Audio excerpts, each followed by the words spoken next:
Hello students, Standard 8 Mathematics.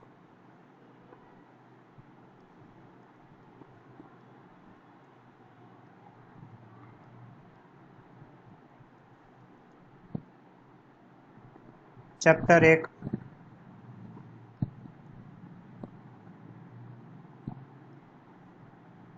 સમય સંખ્યા.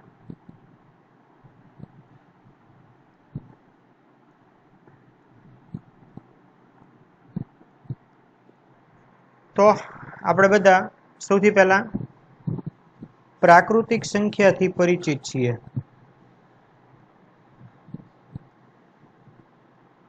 તમને લોકોને ખ્યાલ છે કે પ્રાકૃતિક સંખ્યા કઈ હોય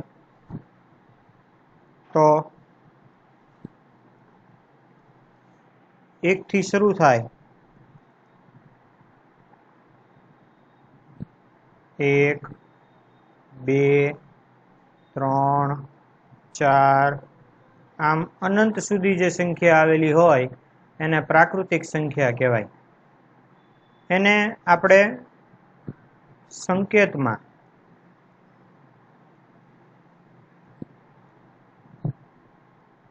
સ્મોલ n વડે દર્શાવી શકીએ.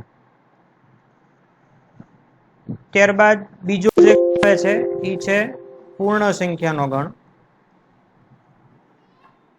તો પૂર્ણ સંખ્યા છે એને આપણે w વડે દર્શાવીએ છીએ.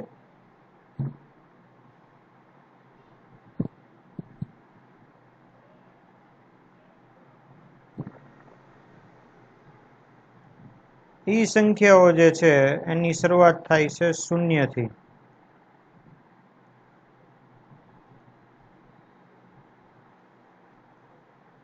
આ જે છે પૂર્ણ સંખ્યા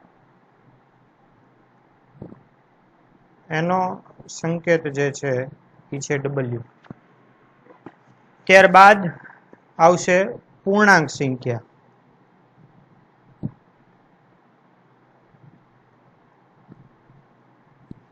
તો પૂર્ણાંક સંખ્યા જે છે એમાં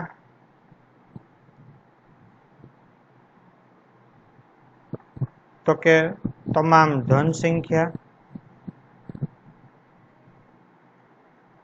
તમામ ઋણ સંખ્યા અને 0 નો સમાવેશ થાય. એનો જે સંકેત છે એને આપણે દર્શાવીએ છીએ z. અને એમાં જો જોવા જઈએ તો ઋણ સંખ્યા પણ અનંત સુધી હોય.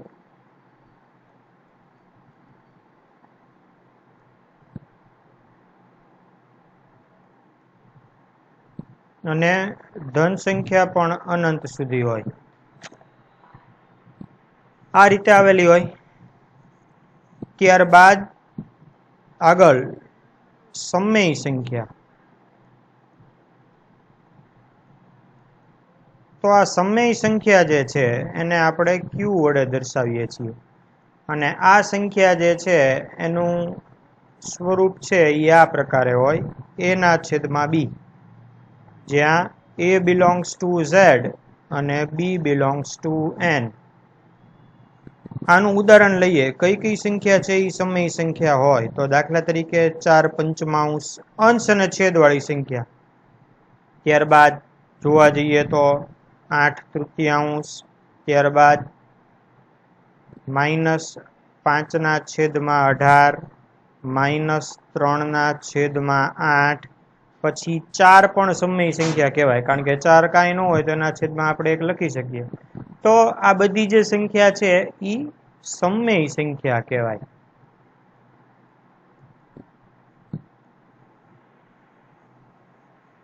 તો હવે આમાં આપણે સંવૃત્તાના ગુણધર્મની વાત કરવાની છે. સંવૃત્તાનો ગુણધર્મ એટલે શું તે આપણે જોઈએ. જેમ તમને સ્ક્રીન ઉપર દેખાય છે આ બધી પૂર્ણ સંખ્યા છે. તો આ પૂર્ણ સંખ્યા માટે આપણે સંવૃત્તાનો ગુણધર્મ ચકાસવો છે.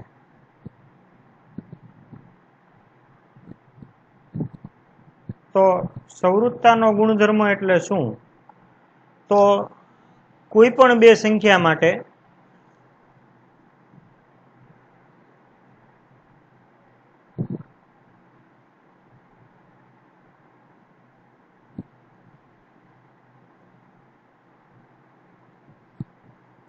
સરવાળો બાદબાકી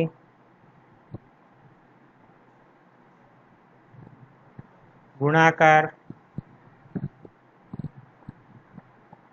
કે ભાગાકાર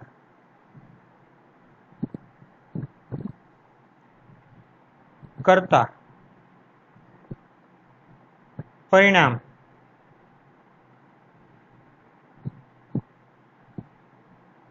તે જ સંખ્યાના ગણમાં મળે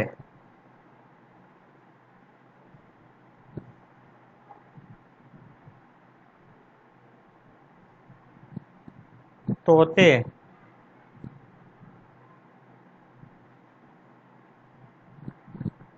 સંવૃત્તાનો ગુણ ધરાવે છે તેમ કહેવાય. દાખલા તરીકે કોઈ પણ બે પૂર્ણ સંખ્યા લઈ લઈએ તો હું જો પહેલા સરવાળાની ક્રિયા જે છે એ ચકાસું છું. તો આપણે બે પૂર્ણ સંખ્યા લઈ લઈએ તો કે 0 વત્તા 5, તો જો 5 મળે. તો 5 જે છે એ પાછી પૂર્ણ સંખ્યામાં આવેલી હોય તો અહીંયા એવું કહી શકીએ કે પાલન થાય છે. ગુણધર્મનું પાલન થાય છે. હવે બાદબાકીની ક્રિયા જોઈએ આપણે. તો બાદબાકીની જે ક્રિયા છે એમાં આપણે બાદ કરીએ 0 - 5, તો અહીંયા જવાબ આવે -5. તો અહીંયા આપણે એમ કહી શકીએ કે પાલન થતું નથી, કારણ કે -5 છે ને એ પૂર્ણ સંખ્યા નથી. આ જે -5 છે એ પૂર્ણ સંખ્યા નથી. ઓકે, ગુણાકાર કરીએ.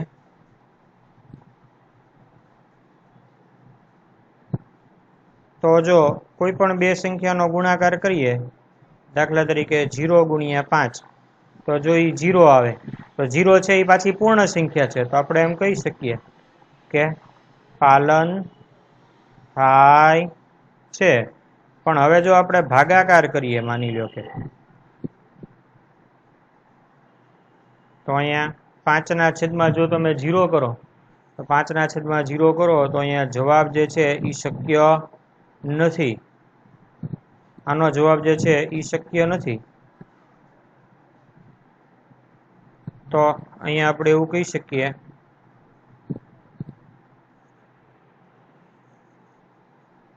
આનું સાદુરૂપ જે છે એ શક્ય નથી. તો અહીંયા આપણે એમ કહી શકીએ કે પાલન થતું નથી. તો આપણે એવું કહી શકીએ કે સરવાળો અને ગુણાકાર આ બે ક્રિયા છે એ તે નિયમનું પાલન કરે છે.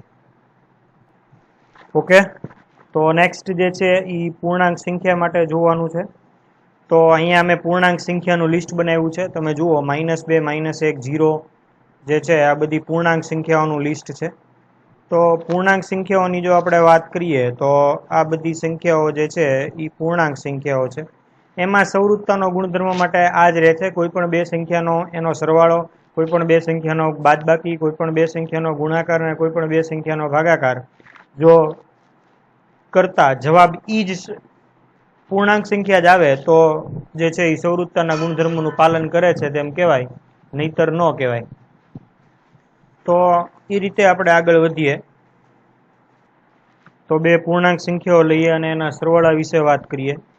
માની લો કે અહીંયા આપણે બે ઋણ સંખ્યા જે છે એને ગણતરીમાં લઈએ છીએ. માની લો કે -3 વત્તા -2, તો જો આનું સાદુરૂપ આપીએ તો આ રીતે થશે -3 - 2, અને આના બરાબર આવશે -5. -5 છે એ સમય સંખ્યા જ છે, એટલે આપણે એવું કહી શકીએ કે સરવાળાની ક્રિયા છે પૂર્ણાંક સંખ્યામાં એ સંવૃત્તાનું પાલન કરે છે. બાદબાકીનું જોઈએ તો -3 - -2 અહીંયા જોવા જઈએ એટલે -3 + 2 એટલે અહીંયા આવશે -1. જે -1 પણ સમય પૂર્ણાંક સંખ્યા છે આથી તે પણ બાદબાકીની ક્રિયાનું પાલન કરે છે. ગુણાકાર જોઈએ તો અહીંયા -3 ગુણ્યા -2, તો જુઓ તમે અહીંયા જવાબ જે છે એ આવશે 6. તો આપણે એવું કહી શકીએ કે ગુણાકારની ક્રિયા પણ સંવૃત્તાના નિયમનું પાલન કરે છે. ત્યારબાદ ભાગાકારની ક્રિયા, તો અહીંયા જુઓ તમે, આપણે જો આવી સંખ્યા લઈએ, માની લો કે 2/3, તો આ જે છે એ પૂર્ણાંક સંખ્યા નથી, બરોબર. તો અહીંયા આપણે એવું લઈ શકીએ, નું સાદુરૂપ જે છે તે પૂર્ણાંક સંખ્યા નથી,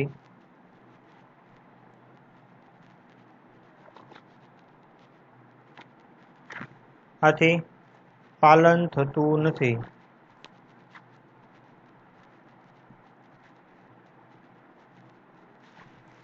ઓકે, તો પૂર્ણાંક સંખ્યા માટે સરવાળા, બાદબાકી અને ગુણાકારનું પાલન થાય છે, પણ ભાગાકાર અને ક્રિયાનું પાલન થતું નથી.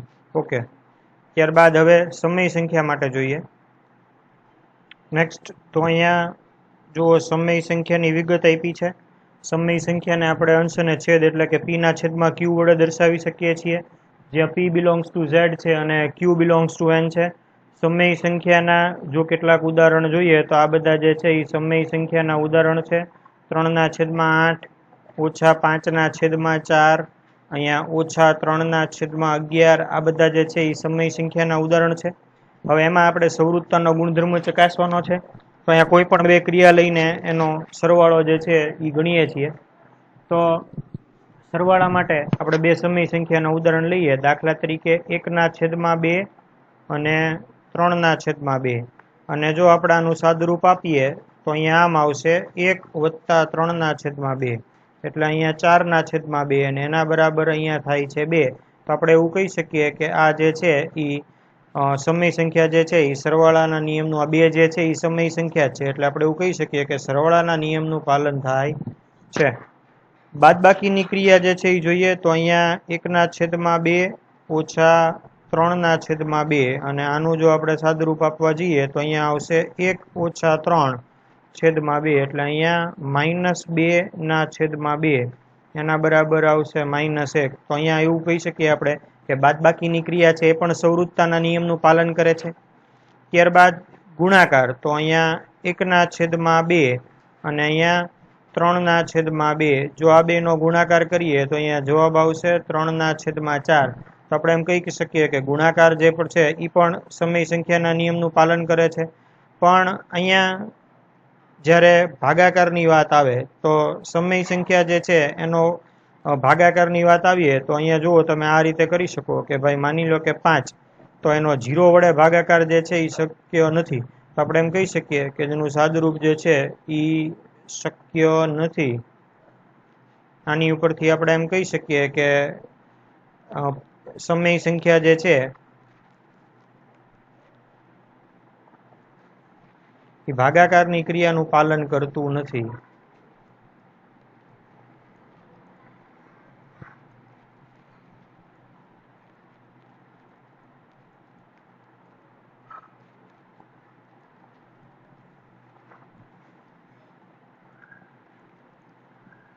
તો આ રીતે આપણે ગણી શકીએ. અત્યારે ત્રણેય સંખ્યાઓ માટે આપણે સંવૃત્તાનો નિયમ ચકાસ્યો છે.